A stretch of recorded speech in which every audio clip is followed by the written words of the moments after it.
So here's the coil winder I'm using. Here's the stepper motor for the wire guide, and for motor for the winding the coil.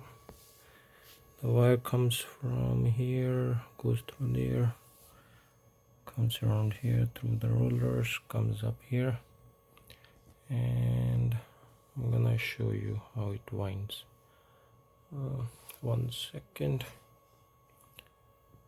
50 turns.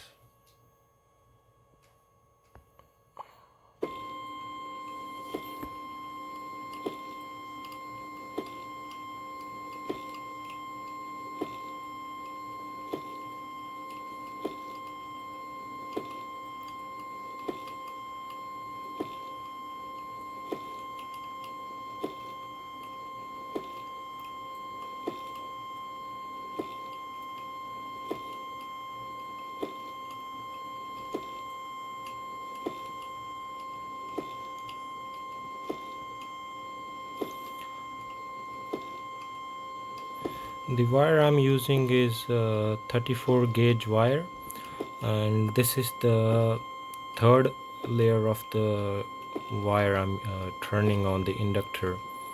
So as you can see at the start of the coil, there's a wire a little bit messed up, but that's because the first layer of coil that I started was a little further from the edge of that 3D printed bobbin.